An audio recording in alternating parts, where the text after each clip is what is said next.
Welcome back, everybody, to the episode of the Jay Stevens Podcast. This is episode number 142, dedicated to a man who on October the 12th, 1979, made his debut as a Los Angeles Laker, Mr. Earvin Magic Johnson. And as always, thank you for listening and downloading to the episode of the podcast. On today's episode, we talk a little bit about the Lakers winning the NBA championship. The Tennessee Titans had a workout at a high school, and the minor league baseball players, they got a big win in the Supreme Court. But first, this past weekend in college football was a weekend that will be memorable this year. It was probably the most memorable weekend in college football so far this season, and it all started at 12 o'clock in Dallas, Texas with the Red River rivalry. Every single year, there are matchups, there are rivalry games, there are non-rivalry games that I will circle on my calendar and say, that is appointment television, or that is appointment television. Well, this game, Oklahoma versus Texas, fits that description. Red River, Dallas, Texas, Cotton Bowl, everything about it. Neutral site rivalry game.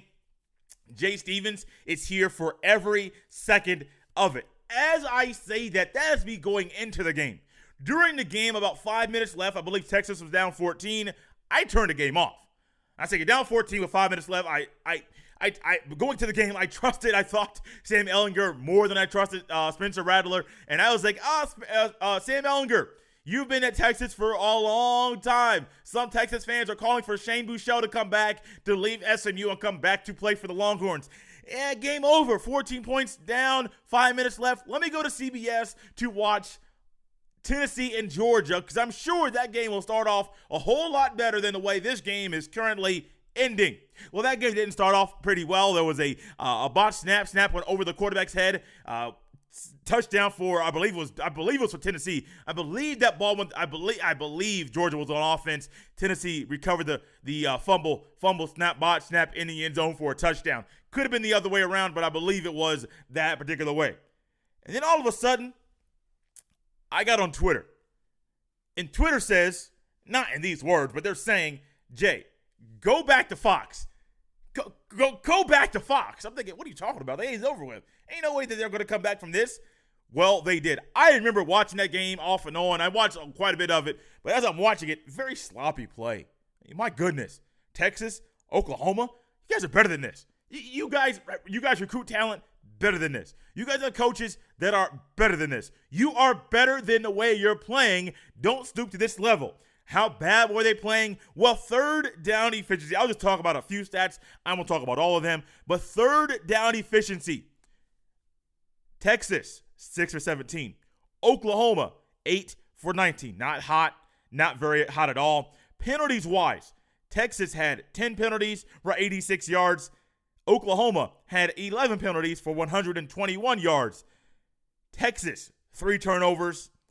Oklahoma, 3 turnovers. And I was watching that game, first quarter. Keontae Ingram ran the ball. Hey, young man, secure that thing. They teach you that as a kid, teach you that in high school, teach you that in you're in college. I'm sure they teach you that. Secure that thing. Tote that rock like it's the most prized, like it's your most prized possession, and don't let it slip out. Don't let somebody come in and pop that thing out of your arm. But, hey, that's exactly what happened. It was a sloppy game. But, hey, drama late in the game. There was a kick that was made. Kick that was missed. And, Gus Johnson. Oklahoma. I forget what he said. Red River. Fox Sports. The Big 12. And everyone's like, oh, Gus, you're amazing. Oh, Gus, you're horrible. And I was like, hey, I like Gus. Gus, my guy. Hey, Gus, do what you do. I know what to expect when I watch a game that Gus Johnson is broadcasting, so I am not complaining. I'm here for it. He got me up out of my seat numerous times. That was one of them as well. Late in the game, overtime, double overtime game, you got Sam Ehlinger late with the phenomenal run to the left side of the field, touchdown. The man was dirty from head to toe. Didn't matter. He was trying to will and lead his team to victory. Spencer Rattler stepped up in the pocket, threw a rope on the run, and that got me to tweet out, Spencer, I didn't know you had that in you, exclamation point, because he surprised me with that throw, his accuracy, his movement, his ability to keep his eyes down the field. I am saying, Spencer, I like it, man. I love it. I want some more of it. And Sam Ehlinger had the opportunity. He had the ball last. He had the opportunity to go ahead and make the right play, to put his team, to have them score again, and to allow them to push the game into another overtime.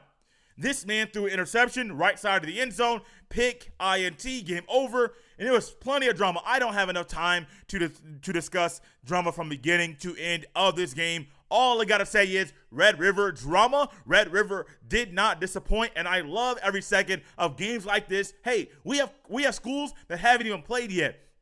Ohio State, Penn State coming up soon. Oregon has not taken a field yet. Michigan has not taken a field yet. And there are other schools all throughout the country. Wisconsin, Minnesota. You have USC, UCLA, a lot of schools all over the country that have not taken the field yet. Red River could have literally been a sign of things to come with more drama in college football. And as college football fans, we love every second of it. Let's go ahead and take a trip to Orlando. Now, during this segment, we may go from Orlando to LA, but we will primarily stick in Orlando because the Los Angeles Lakers just won the 2019-2020 NBA championship.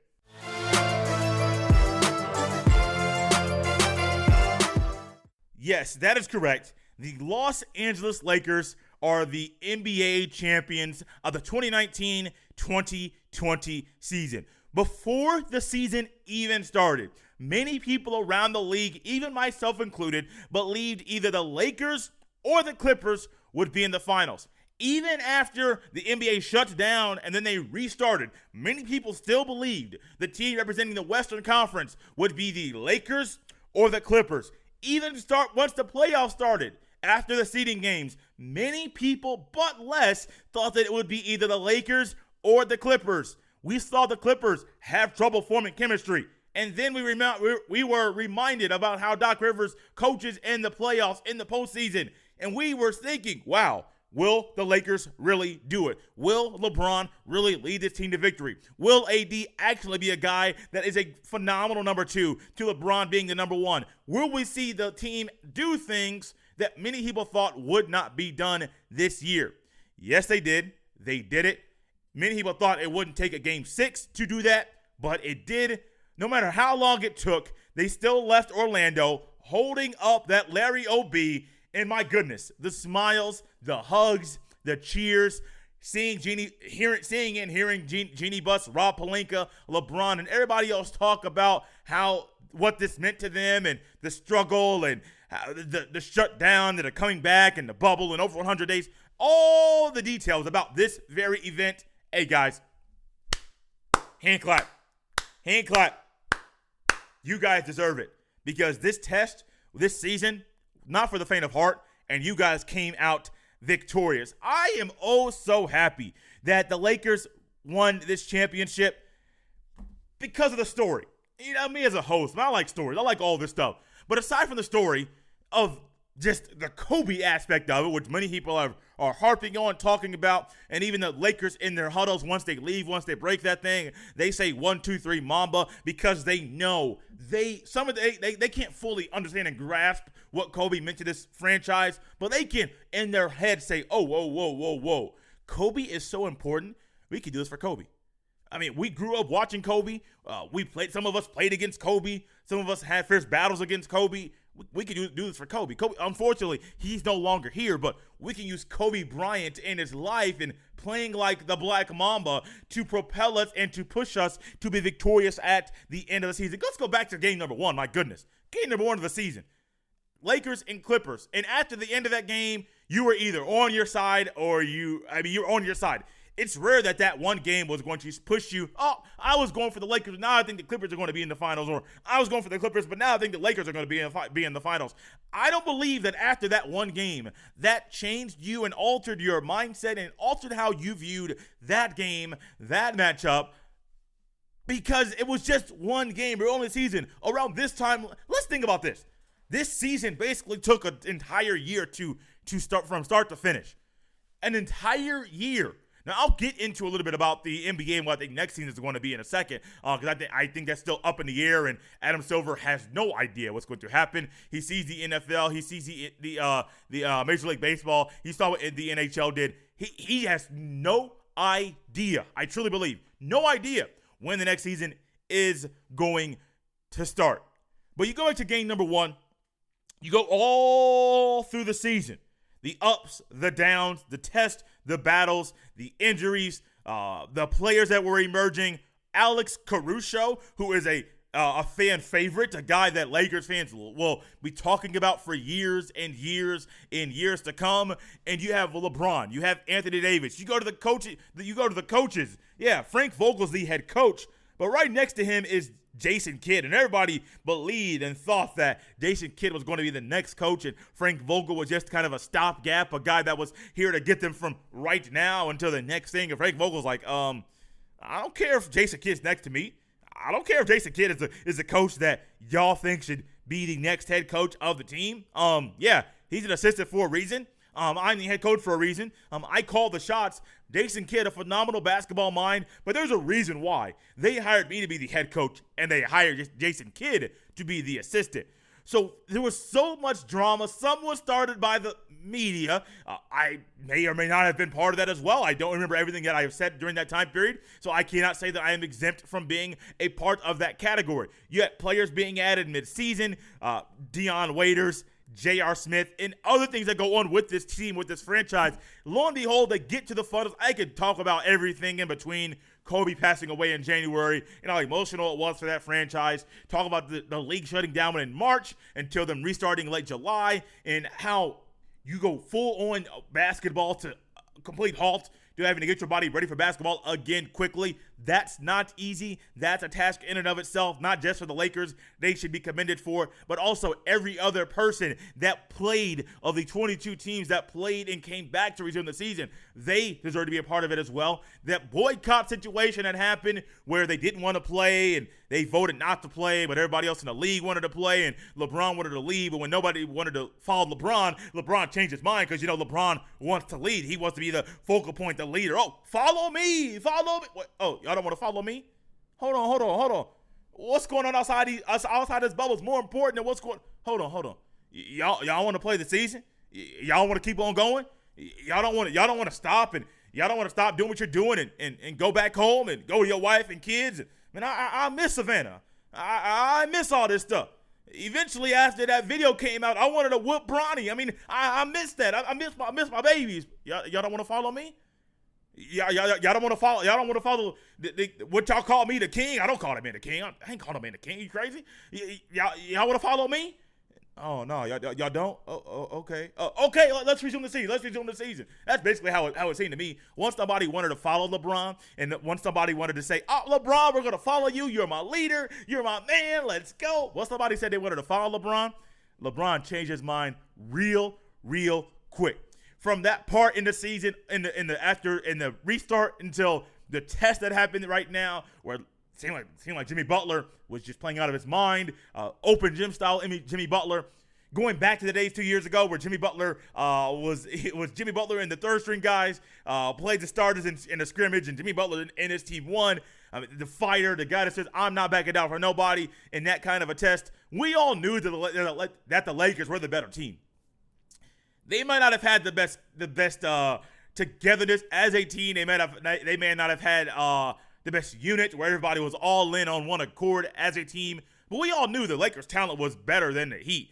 Now, you take away LeBron and AD, who do the Lakers have? That's a question still to be answered. But at the same time, the Lakers were the better team. Many people didn't think this would go 6. But as this went longer, the longer they were there, this was a task that was tough. I don't know if it was the toughest thing that had ever happened. I won't go that far. I'm not a big fan of hyperbole. As you know, follow me on Twitter. I will be calling out hyperbole for a very, very, very long time. But man, the Lakers won it. And as you look at this roster, you see players, Dion Waiters. They pulled this man from up off the couch. Hey, Dion, come over here with us. We need you. We don't need you. We just want to help you get a ring. That's basically what it seemed like to me. Hey, Dion, come on. We know, we know Miami don't want you no more, but come on with us. Come on the squad. J.R. Smith, what did J.R. do? Help me out. What was the purpose of bringing J.R. Smith back to this team? Help me out, please. If you have an answer and a good answer at jstevens07, jstevenspod@gmail.com, send a message to me, tweet at me, don't really matter, email me, whatever. Let me know what J.R. Smith's purpose was to be a part of this team, because even myself, I am scratching my head as to what his purpose was. Rajon Rondo. Remember there was a picture that came out, I forget if it was 10 years ago, 8 years ago, I forget when it was, but it was Rajon Rondo sitting next to a white girl. The white girl has a shirt on, and it may not be verbatim, but it says something along the lines of, LeBron James is a B. I'm not cussing on the podcast, but you know what a B is. And Rondo was sitting right next to her, pointing next to that shirt, pointing at the shirt, smiling and happy. And now he's teammates with LeBron. They're hugging after a championship win. Go back to those battles at the Lakers and Celtics. No. Celtics and Cavaliers had, excuse me, that was not cross conference. No, the Celtics and Cavaliers had early in LeBron's career. Those battles, remember those? Yeah, buddy, we sure do. Now they're teammates, hugging each other after winning the Larry O.B. Markieff Morris. Now, I'm a person when it comes to Markieff Morris, I can't tell him and Marcus apart. I mean, they're twins, identical twins, have identical tattoos, and they live in the same city, play for opposite teams, but they also live together. I can't tell them apart. For all I know, that could have been Marcus on the court that do that bad pass in Game 5. That, my goodness, he don't know what he was doing. J.R. Smith looking at him, at that man saying, hey, man. Hey, my name's JR.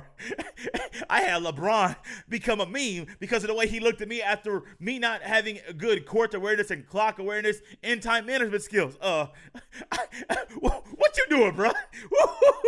What you doing? And that's kind of how JR probably was. Like, hey, bro, they about to make fun of you, and they ain't gonna stop. About to be a ton of memes, a ton of videos. They about to get on your head because you just embarrass yourself. That's JR. I don't know what Markieff Morris, he had a purpose on the team, yes. But man, we're going to remember more of that pass, that bad moment at the end of Game 5 than probably anything else. JaVale McGee, a guy that many people thought was just going to be a guy that was put on Front Street on Shaq acting a fool. He got tired of it. I believe his mama spoke up. Shaq stopped doing that thing. There was a purpose for JaVale. Sometimes it was JaVale followed his purpose. Many times, JaVale McGee did not follow his purpose. But now we can say JaVale McGee is champion once again. Kyle Kuzma, many people said when early on in Kyle Kuzma's career, Kyle Kuzma was as good as Jason Tatum. Saw that on Twitter. It wasn't me. Kind of how Shaggy said back in the day, that song, it wasn't me. I was not the one that went ahead and said Kyle Kuzma early in his career was as good as Jason Tatum. We saw a ceiling of Jason Tatum that was higher than Kyle Kuzma's. But no matter how high or low Kuzma's ceiling is, he is a champion. Dwight Howard, can we just stop and think Dwight Howard, the transformation mentally and physically from last season, previously in his career till this season? Remember before the season, I was talking, I think my brother, and I said, Jeremy, Dwight Howard lost 25 pounds. He said, what?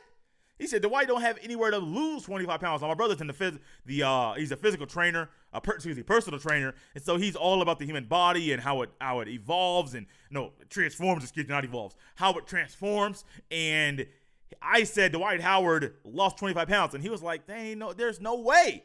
There's no way. But when you saw Dwight Howard, there is a way. He said, Dwight would lose muscle. That's what he did. He lost, okay, cool, lose muscle, that's fine. He lost muscle. And Dwight Howard, NBA champion. That sounds so weird to say, but that's where we are. Danny Green, all right, I'm going to defend Danny Green right now. I'm going to defend LeBron, and Danny Green should have made the shot. But, however, LeBron drives to the basket in of Game 5. I wasn't planning on doing this, but it's on my mind right now because the first thing I thought of was that shot and how some of y'all, I won't say you listening to this, but some people out there reached out to his wife, Danny Green's wife, and presented death threats over a shot, over a game. Are you crazy? You guys have to, no, excuse me, not you guys. People need to get it together. It's not that deep at all. Don't threaten that woman's life or that man's life over a shot in a game. You aren't good enough to play in the game. I'm not good enough to play in the game. So why are we discussing how what should happen, and why we say, oh, I can do that shot, I can make that shot all day. Some of you have never even been on an NBA-sized basketball court. The biggest court you've ever been on is a high school court, which is fun to play pickup basketball on, but it's a different animal, and your endurance gets tested when you're playing on an NBA-sized basketball court. Many of you have only shot high school threes, or maybe even college three. Many of you have never even shot an NBA three consistently and realized, oh wait, these guys have a tough task at hand. So leave that woman alone. Seriously, leave that woman alone. Don't mess with her. LeBron in that pass, game 5, he drove right. And many people said that when he drives right, he's looking to pass, which is true. LeBron does. Many, if he drives left, he's looking for a layup to score. If he drives right, he's going to be going to pass it. Well, but I was watching the replay numerous times. He was looking to pass the ball to the right corner, but when that got closed off, he changed his mind in the air, find a wide open Danny Green. He happened to miss the shot. I mean, it happens. People miss shots. Maybe not as bad as Danny Green, but they missed the shot. Y'all getting on Danny Green. Y'all aren't getting on Markieff Morris for that horrific JR. I don't know if JR would do that. For that horrific pass that he made. Get it together, guys. Get it together. But Danny Green, another championship. A guy that at one time was a phenomenal 3-and-D guy. As his career goes on, we're seeing that his role and his skills keep going down. But there is a purpose for Danny Green. And Danny Green knows. Shoot or shoot. Keep on shooting. And he kept on shooting and doing his thing. Jared Dudley, I forgot he was on the team. I see him out there wearing number 10. Jared, I don't mean to forget you, but I saw him in the playoffs, saw him in the finals. I forgot he was on the team in a short period of time, about a week and a half or a week, until I saw him after the game hugging players on the court. I'm like, you on the squad, bro? I forgot. You may have forgot. Maybe it's just me because I've been busy here. I don't know, but I forgot. Jared Dudley, NBA champion. Anthony Davis, NBA champion. Played in a way that people thought he could have been finals MVP, but then you realize the ship goes in the way that LeBron steers the ship. The ship goes the way that LeBron says it goes. As good of a player as Anthony Davis is, LeBron is the captain of the team, captain of the ship, and I don't believe if the AD was the best player, the Lakers would have been victorious at the end of the season. Quinn Cook, former Duke Blue Devil, not a big fan of that school. Won't give him much time, but Quinn Cook, NBA champion. Sorry, guys. I can't lose my personality. I know they won a championship, but it's me. It's me, y'all. It's me. Alex Caruso, from G League, from undrafted to being cut to going from one G League squad to another to being an NBA champion. DNP coach's decision, game number 1 of the season, NBA champion, last game of the year. Hey, many people thought it wouldn't happen. He's saying, look at us. Who would have thought? Not me. Not at all. But Alex Caruso, NBA champion. Kentavious Caldwell-Pope, NBA champion. Devontae Cacok, NBA champion. I'm reading the roster right now and have no idea who that guy is. Kostas, don't know how to say his first name, Antetokounmpo. We only know him because of who his brother is, not because of his contributions on the court. Unfortunately, he's not that caliber player yet, but he is an NBA champion. Just forgive me for the first name. I can say Antetokounmpo all day long. Kostas, I hope that's it, champion. Avery Bradley. Imagine how much quicker this possibly would have gone for the Lakers if Avery Bradley was on the squad and if he was able to play right now with the team. I truly believe they lost a lot of perimeter defense with him, and they were a team that needed his presence in the starting lineup. They found a way to formulate the chemistry without him and to come out victorious at the end of the year. And then LeBron James, NBA champion, once again, 4th ring, not here for the debate, not doing it. All I will say is, LeBron, congratulations. You earned it like you have earned every other championship. People respect you. I know you had this in your mind that people don't respect you. People respect you probably more than they used to, even before the season, but people respect you. You get your respect. But LeBron, Lakers, former Pacer Frank Vogel, another former Pacer, my favorite team, who is getting a ring before the Indiana Pacers get their first ring in the National Basketball Association. Hand clap. Lakers fans, I know you're happy. Go to LA right now. I know I see pictures and videos of you guys celebrating there in the streets of LA. You guys deserve it. Have fun. Enjoy it. Do your thing. Lakers champions of the 2020 NBA season. Next season, when will it start? Adam Silver, I believe it can start sooner than you think, but you want a vaccine. That may not come anytime soon.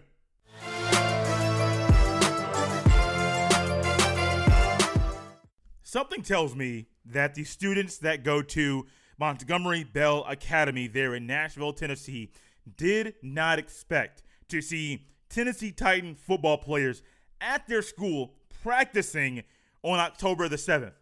But when your team has a game coming up in just a few days and your facility has been shut down since September the 29th, you haven't been able to get any treatment, anything since that time period, you're going to try to find a way, in your own way, to work out and to properly prepare in the best way you know how for the game coming up that particular weekend.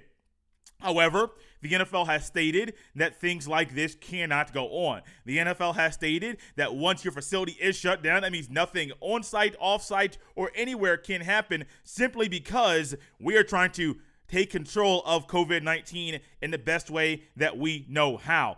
Tennessee Titan players, and when you first heard about this story about the Titans practicing at a local high school, a private school, some of you may have listened to Clay Travis on Fox Sports Radio. I was not able to hear about this, listen to this firsthand. My schedule changed, so I don't get to catch his show every morning. But, however, one thing that I did hear is that he was actually talking about this very story about the Titans practicing there at Montgomery Bell Academy because his kids go to this school, and his kids came home talking about saying, "Hey, Dad, the Titans were at our school practicing. The Titans were here practicing." He's like, "What? Excuse me?" "Yeah, the Titans are here practicing." So on his radio show, he was actually discussing and talking about the Titans at the school. And I don't knock him for talking about it. I do the same thing. I have something, I know something you possibly don't know, so let me share the knowledge that my kid, who is the source of this information, told me. The Tennessee Titans, I believe as of Wednesday, October the 7th, they have had 20 players test positive for COVID-19. It was 18 players as of Sunday, October the 4th, and then 2 more as of Wednesday, October the 7th. The league right now is in a crossroads. They are trying to decide which way is the strictest way and the perfect way, if there is one, to handle this situation. They sent out pictures, and they had a league-wide meeting where they sent out pictures of players that they have seen, they have documented that were not wearing a mask, a face covering, not the thing that are approved, that are medically approved for you to wear. No, simply something covering your face, which is also what most Americans are wearing right now, things that are not medically approved. So you're wearing something over your face to go out there and to properly cover your face and follow protocol. There was a picture that surfaced of Raiders players, multiple that were unmasked at a charity event that Darren Waller was hosting. There were also pictures that surfaced of multiple players in the Titans practice facility that were not wearing a mask. I understand both sides of the spectrum. You want to do what you feel is right, what you believe in your heart of heart is right, no matter if you're wearing a mask or you're not wearing a mask. We all have an opinion about this very thing, and I'm not here to talk about what's going on. One thing I will say is, at some point, you have to decide in yourself to follow the rules of your employer. We all have them. My employer has their rules. Your employer has your rules. If you're your own boss, you have your own rules for yourself. We all have our own rules that we have set for ourselves with our place of employment. And when your job sets those rules, it is up to you to follow the rules. If you don't follow their rules, there will be consequences, repercussions, and you could get penalized. In the NFL, they take your money. In the NFL, they will take draft picks. In the NFL, they will fine you harshly for not heeding and respecting the rules that the league has put in place. It is very clear based off the pictures, not based off the positive test. You can wear a face covering and still test positive and get COVID-19. They are not bulletproof. They are just, if they're medically approved, they are just something to assist you and to slow down you getting it, and primarily, as they say, to assist the other person. But if they're medically approved, they will assist you from not catching COVID-19 at the same rate if you were going to, if you actually wore a mask. But I did see a stat. This popped into my head. I haven't looked into this and fact check it or not.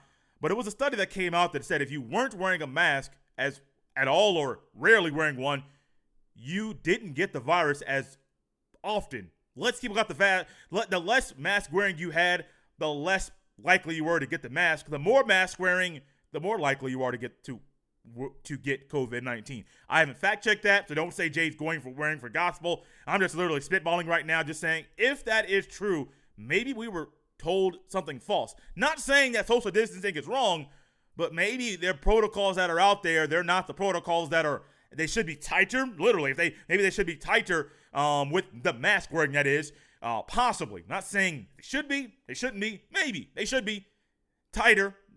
I would say no, to withdraw people from getting the mask, to make sure less people get it.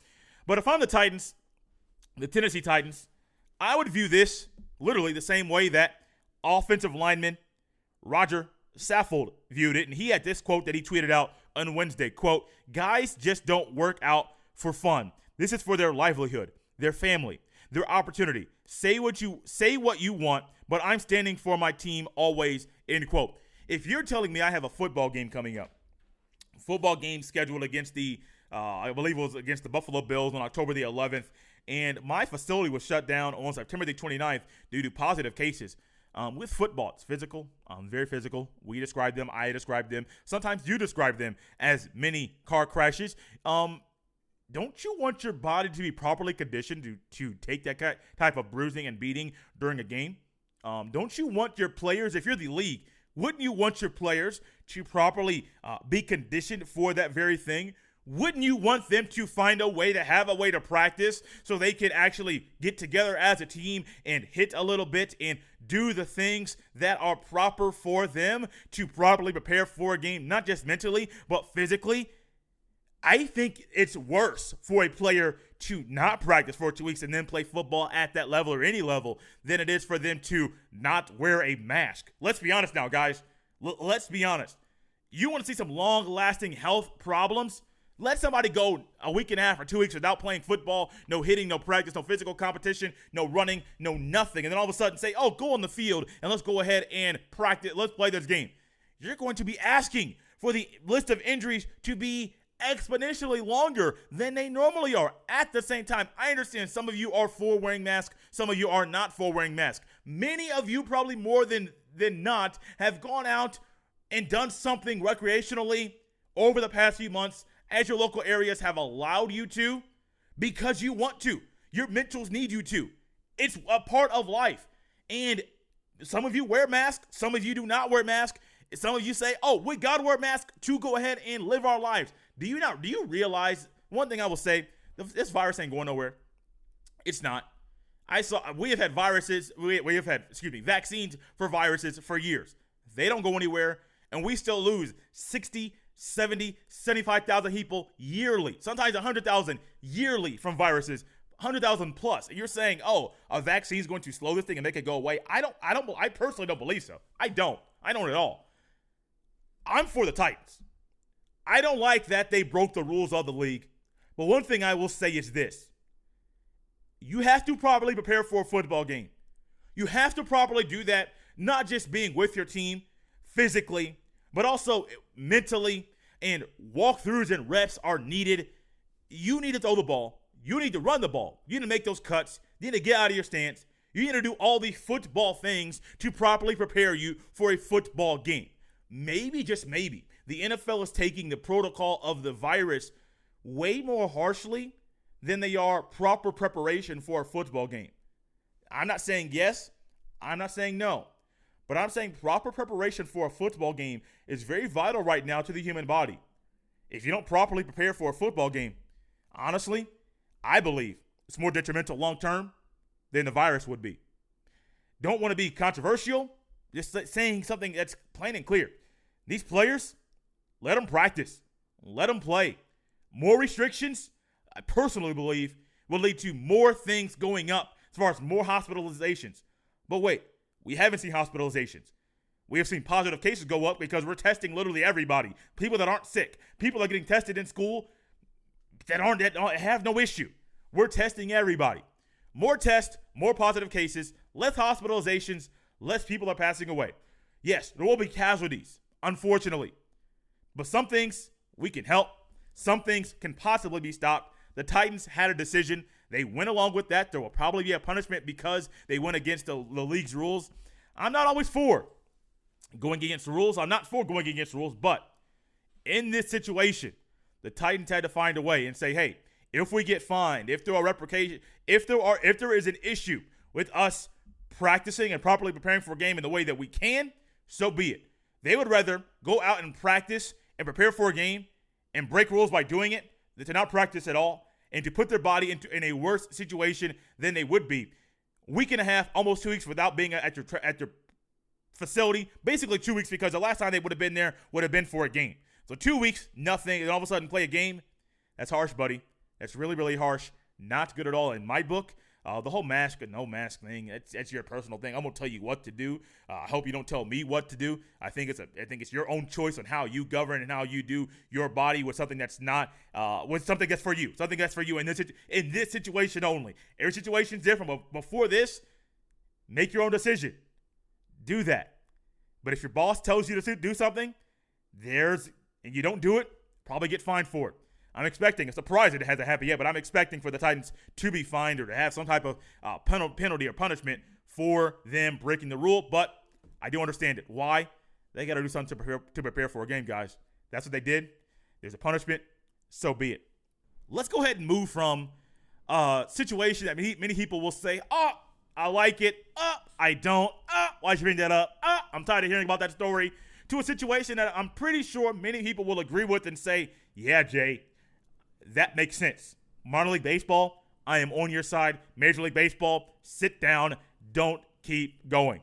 Minor League Baseball players have been fighting over and over and over and over again for equal pay. In the caption of this article from the USA Today, written by Chris Bumbaka, I believe that's how you say his name, is this: minor leaguers score win in quest for fair wages as Supreme Court dismisses MLB request. Major League Baseball is literally just trying to not pay minor leaguers more money. That's it. Now, you would think minor league baseball players, they make a lot of money. They're fine. They don't need any more help. Wrong. Dead wrong. They literally need all the help they can get because they don't get paid a lot of money at all. Minor league baseball, there are numerous levels. We hear about AAA. Many of us have been to a AAA baseball game. Some of you have been to a AA or single A baseball game.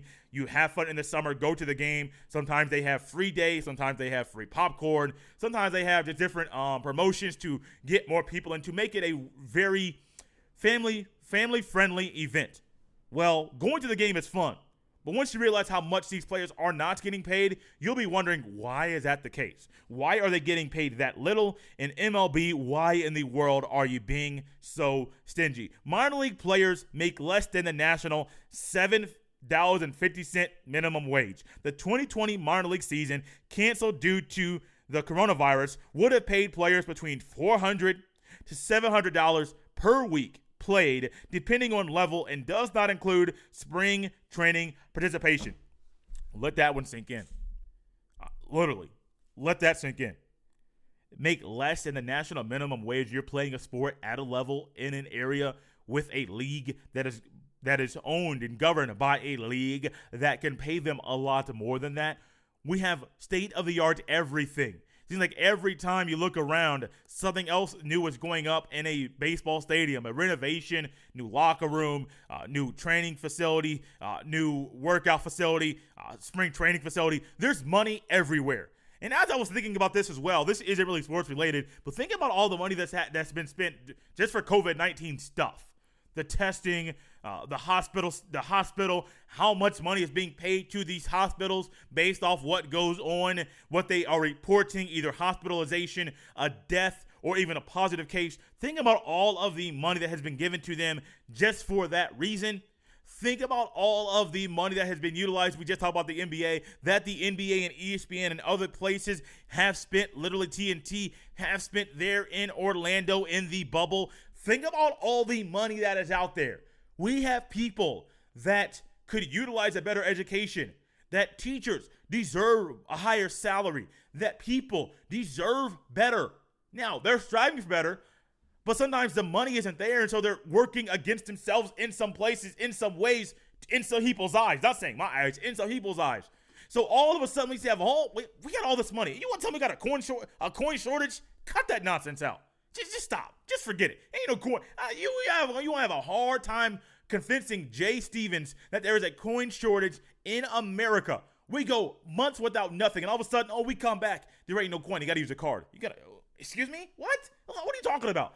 I got coins. You got coins. Y'all got coins. I go places. They say, oh, thank you. Somebody just gave us a whole bunch, or we have way more than people think. I have gone maybe one place that says, oh, no, you can't pay with cash. And I'm like, what are you talking about? Can't pay with cash? What? Are you crazy? This is America. We got cash. We got cards. Some of y'all may have money in the walls in your home. We got money. We got coins. We got bills. Let us use them. Sorry, I don't know where that came from. I had to get that out. But minor league baseball players, they don't make squat. They don't make anything. And I'm glad, very, very glad that they're pushing the Major League Baseball, pushing them back up against the wall. And Garrett Brocious, an attorney and former minor league player who filed the initial lawsuit on behalf of former Kansas City player Aaron Sin, told ESPN, and this is his quote from the article about this very situation, quote, "The ultimate goal is pretty simple, to get MLB to comply with the same laws that Walmart and McDonald's comply with. Whenever they ask players to go to spring training, they should be paying their employees for it. During a season, there's no reason for players to be making $7,500 or $8,000 a year. Not a month, a year." End quote. Guys, minor league baseball players, I'm here for you. Keep fighting. Keep pushing. It's been a 4-year-long battle, but keep pushing. You guys deserve better. Major League Baseball, shaking my head. SMH. Y'all know I don't normally speak in text lingo here on the podcast. That's all I got for you right now. SMH. You have to do better. This is embarrassing. Pay them. They deserve better, and you deserve to do better. Thank you for listening to another episode of the Jay Stevens Podcast. As always, you can follow me on Twitter at jstevens07. You can send all the emails to jstevenspod@gmail.com. Remember to always subscribe, rate, and review. It's a great way for people that are searching for a new podcast to listen to come across this one. Then remember to always get the word out about the podcast via word of mouth. The things that we enjoy in life, we are more willing and somewhat wired to tell other people about. So no matter if this was your first episode or if you have been listening since episode number 1, be sure to let people know about the podcast. This has been episode 142 of the Jay Stevens Podcast. I'll see you next time.